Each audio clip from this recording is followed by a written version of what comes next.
Hi friends, ടെക്ലോഗ് എന്ന പുതിയ ചാനലിലേക്ക് എല്ലാവർക്കും സ്വാഗതം. ഓരോ വാഹനത്തിൻ്റെയും സുഗമമായ പ്രവർത്തനത്തിന് ആവശ്യമായ ഒരു നിശ്ചിത ടെമ്പറേച്ചർ ഉണ്ട്. ഈ ടെമ്പറേച്ചറിനെയാണ് എൻജിൻ ഒപ്റ്റിമം ടെമ്പറേച്ചർ എന്ന് പറയുന്നത്. അപ്പോൾ ഒരു വാഹനത്തിൽ ഒരു കൂളിംഗ് സിസ്റ്റത്തിൻ്റെ ആവശ്യം എന്ന് പറയുന്നത് ഈ ഒപ്റ്റിമം ടെമ്പറേച്ചർ കീപ്പ് ചെയ്യുക എന്നുള്ളതും അതുപോലെ തന്നെ സ്റ്റാർട്ട് ചെയ്ത എഞ്ചിനെ എത്രയും പെട്ടെന്ന് ഈ ഒപ്റ്റിമം ടെമ്പറേച്ചറിലേക്ക് എത്തിക്കുക എന്നതുമാണ് യഥാർത്ഥത്തിൽ ഒരു വാഹനത്തിൻ്റെ കൂളിംഗ് സിസ്റ്റം എന്നതുകൊണ്ട് ഉദ്ദേശിക്കുന്നത്. നമുക്കറിയാം ഒരു വിറകടുപ്പിൽ തീ കത്തിക്കാനുള്ള ബുദ്ധിമുട്ട്. ആദ്യമേ വിറകടുപ്പിൽ തീ കത്തി വരാൻ കുറച്ച് ബുദ്ധിമുട്ടുണ്ടാവും. കാരണം അടുപ്പ് ചൂടാവാത്തത് കൊണ്ട് വിറക് കത്താതെ പുകയാനും ഇതൊക്കെ നമുക്ക് എല്ലാവർക്കും അനുഭവമുള്ള കാര്യമാണ്. ഇതുപോലെ തന്നെ എഞ്ചിന്റെ ടെമ്പറേച്ചറും ആ പ്രോപ്പർ ഒപ്റ്റിമം ടെമ്പറേച്ചറിലേക്ക് എത്തിയില്ല എങ്കിൽ എഞ്ചിനിലെ കറക്റ്റ് ഫ്യൂവൽ ബേൺ ആവാതെ വരികയും എയർ പൊല്യൂഷന് കാരണമാവുകയും ചെയ്യും. അതുപോലെ തന്നെ എഞ്ചിനകത്തുള്ള പിസ്റ്റൺ റിങ്ങും പിസ്റ്റണും ഒക്കെ ഹീറ്റ് ആവാത്തത് കൊണ്ട്, ആ പ്രോപ്പർ ടെമ്പറേച്ചറിൽ വരാത്തത് കൊണ്ട് കംപ്രഷൻ കറക്റ്റായിട്ട് നടക്കാതെ വരികയും എഞ്ചിൻ പെർഫോമൻസും എഫിഷ്യൻസിയും അതുപോലെ തന്നെ engine cooling system temperature sense ചെയ്തുകൊണ്ട് തന്നെ എഞ്ചിൻ ഇഗ്നിഷൻ ടൈമിങ്ങും ഒക്കെ വർക്ക് ചെയ്യും. എഞ്ചിന്റെ എഫിഷ്യൻസിക്കും പെർഫോമൻസിനും അപ്പോൾ ഈ കൂളിംഗ് സിസ്റ്റത്തിന് കാര്യമായ ഒരു പങ്കുണ്ട്. അപ്പൊ നമ്മൾ ഇന്ന് മനസ്സിലാക്കാൻ പോകുന്നത് കൂളിംഗ് സിസ്റ്റത്തിലെ റേഡിയേറ്ററിനെ പറ്റിയാണ്.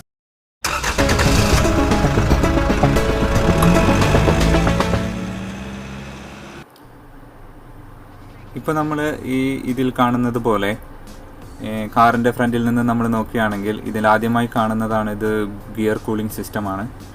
അതിൻ്റെ ബാക്കിലായി വരുന്നത് AC കണ്ടൻസർ, അതിൻ്റെയും ബാക്കിലായിട്ടാണ് നമ്മുടെ കാറിൻ്റെ റേഡിയേറ്റർ വരുന്നത്.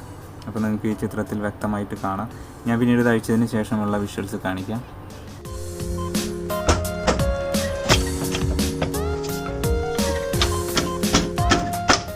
ഇതിനകത്ത് നിങ്ങൾക്ക് നോക്കിയാൽ കാണാം ഒരു ഇൻലെറ്റ് പൈപ്പും ഒരു ഔട്ട്ലെറ്റ് പൈപ്പും ഉണ്ടാവും. എപ്പോഴും ഹോട്ടായിട്ടുള്ള കൂളൻ്റ്, എഞ്ചിനിൽ നിന്ന് പുറത്ത് വരുന്ന കൂളൻ്റ് എപ്പോഴും മുകളിൽ നിന്നായിരിക്കും, ഏറ്റവും തണുത്ത കൂളൻ്റ് അടിയിലായിരിക്കും പോവുക. ഇതിപ്പോൾ ഹൊറിസോണ്ടൽ ട്യൂബിങ്സ് ആണ് ഇതിനകത്ത് യൂസ് ചെയ്തിട്ടുള്ളത്. അതായത് ഇപ്പോൾ നമുക്ക് കാണാം, ഇത് ഇടത്തുനിന്ന് വലത്തോട്ട് ട്യൂബിംഗ് ആണ് ഇതിനകത്തുള്ളത്. ചില റേഡിയേറ്ററുകൾ നമുക്ക് നോക്കിയാൽ കാണാം മുകളിൽ നിന്ന് താഴോട്ടായിരിക്കും അതിൻ്റെ ട്യൂബിങ്സ് അറേഞ്ച് ചെയ്തിട്ടുണ്ടാവും. ഇത് രണ്ടിൻ്റെയും വർക്കിംഗ് സെയിം തന്നെയാണ് വരുന്നത്. പിന്നെ ചില റേഡിയേറ്ററിന് കാണാൻ നമുക്ക് അതിനകത്ത് ഒരു ക്യാപ്പ് ഉണ്ടാവും, പ്രഷർ ക്യാപ്പ് വരുന്നുണ്ട്. പക്ഷെ ഇതിനകത്ത് പ്രഷർ ക്യാപ്പില്ല, ഇത് ഫുള്ളി ക്ലോസ്ഡ് ആയിട്ടുള്ള ഒരു റേഡിയേറ്ററാണ്. ഇത് ഫോർഡ് ഫിഗോൻ്റെ റേഡിയേറ്ററാണ്, ഇതിനകത്ത് ക്യാപ്പ് വരുന്നില്ല. ഈ ക്യാപ്പിൻ്റെ വർക്കിംഗ് ഞാൻ മറ്റൊരു വീഡിയോയിൽ അത് വിശദമായി എക്സ്പ്ലെയിൻ ചെയ്യുന്നുണ്ട്. അതുപോലെ ഞാൻ നേരത്തെ പറഞ്ഞതുപോലെ ഈ എഞ്ചിൻ ഒപ്റ്റിമം ടെമ്പറേച്ചർ അത് ഏകദേശം ഒരു 100 ഡിഗ്രി സെൽഷ്യസ് ആണ് എഞ്ചിൻ ഒപ്റ്റിമം ടെമ്പറേച്ചർ എന്ന് പറയുന്നത്. ഇതിന്റെ മേലെ വരുന്ന ടെമ്പറേച്ചറിനെ നമ്മൾ ഈ റേഡിയേറ്ററിലൂടെ ആ ഒരു സമയത്ത് ഞാൻ പിന്നീട് അത് തെർമോസ്റ്റാറ്റിന്റെ വർക്കിങ്ങിൽ അത് കൂടുതൽ എക്സ്പ്ലെയിൻ ചെയ്യും. തെർമോസ്റ്റാറ്റ് വാൽവ് ഓപ്പൺ ആവുകയും ഈ റേഡിയേറ്ററിലൂടെ കൂളന്റ് ഫ്ലോ ഉണ്ടാവുകയും ഫാൻ വർക്ക് ചെയ്യുന്നതിന്റെ ഫലമായി ഈ ഹീറ്റ് പുറത്തോട്ട് എക്സ്പ്രസ് ആവുകയും ചെയ്യും. ഇതാണ് സാധാരണ റേഡിയേറ്ററിൽ നടക്കുന്ന വർക്കിംഗ്. അപ്പോൾ ഇതിന് മെയിൻ ആയിട്ടുണ്ടാവുന്ന പ്രശ്നങ്ങൾ എന്താണെന്ന് വെച്ചാൽ, ഒന്നുകിൽ അത് ഈ എഫിഷ്യൻ്റ് ആയിട്ട് ഈ കൂളിംഗ് സിസ്റ്റം വർക്ക് ചെയ്യാതെ ഇപ്പോൾ ഹീറ്റിംഗ് പ്രോബ്ലം ഒക്കെ വരുന്ന വണ്ടികളാണെങ്കിൽ മെയിനായിട്ട് സംഭവിക്കുന്ന കാര്യം എന്ന് പറഞ്ഞെങ്കിൽ, ഒന്നുകിൽ അതിൻ്റെ ഈ ട്യൂബിങ്സ് ഒക്കെ ഇന്റേണൽ ബ്ലോക്കേജ് ഉണ്ടാവും. പിന്നെ ഒരു റീസൺ എന്ന് പറയുന്നത് ഈ ഫിൻസ്, പുറത്തുള്ള ഫിൻസ് ഒക്കെ ബ്ലോക്ക് ആയിട്ട് എയർ ഫ്ലോ കറക്റ്റായിട്ട് നടക്കില്ല. ഈ എയർ ഫ്ലോ നടക്കാതെ വന്നാലും ഈ ഇന്റേണൽ ബ്ലോക്കേജ് വന്നാലും ഈ കൂളിംഗ് എഫിഷ്യൻസിനെ ബാധിക്കും. കാരണം ഈ ഒരൊറ്റ ഡിവൈസാണ് നമ്മുടെ ഈ കൂളിംഗ് സിസ്റ്റത്തിന്റെ പുറത്തോട്ട് ഹീറ്റ് എക്സ്പോസ് ചെയ്യുന്ന ഒരു ഡിവൈസ്. അപ്പോൾ തീർച്ചയായും ഇത് എഫിഷ്യൻ്റ് ആയിട്ട് വർക്ക് ചെയ്താൽ മാത്രമേ നമ്മുടെ കൂളിംഗ് സിസ്റ്റം പെർഫെക്റ്റ് ആയിട്ട് വർക്ക് ചെയ്യുള്ളൂ. അപ്പോൾ രണ്ട് രീതിയിലാണ് നമ്മുടെ റേഡിയേറ്ററിന്റെ എഫിഷ്യൻസി കുറയാൻ സാധ്യത എന്ന് നമ്മൾ കണ്ടു. അതിൽ ഒന്നാമത്തെ കേസാണ് ഫിൻസിന്റെ ബ്ലോക്കേജ്. ഫിൻസിന്റെ ബ്ലോക്കേജ് മെയിൻ ആയിട്ട് വരുന്നത്, നമ്മളിപ്പോൾ വാഹനം ഓടുമ്പോൾ തീർച്ചയായും നമുക്കറിയാം അതിന്റെ ഫ്രണ്ടിൽ നിന്ന് ബാക്കിലോട്ടാണ് റേഡിയേറ്ററിലോട്ട് എയർ ഫ്ലോ വരുന്നത്. അതുപോലെ തന്നെ അതിന്റെ ഫാൻ അറേഞ്ച് ചെയ്തിട്ടുള്ളതും അത്തരത്തിലാണ് അതിന്റെ ഫാൻ അറേഞ്ച് ചെയ്തിട്ടുള്ളത്. അതായത് ഫ്രണ്ടിൽ നിന്ന് ബാക്കിലോട്ട് സക്ക് ചെയ്തെടുക്കുന്ന രീതിയിലാണ് അതിന്റെ ഫാൻ വർക്ക് ചെയ്യുന്നത്.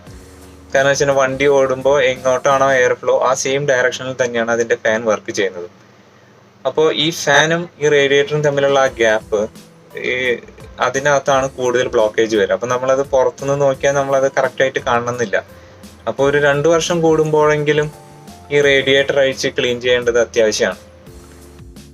ഇത് പ്രധാനമായും ബാധിക്കുന്നത് നമ്മുടെ എയർ കണ്ടീഷൻ സിസ്റ്റത്തിനെയാണ്.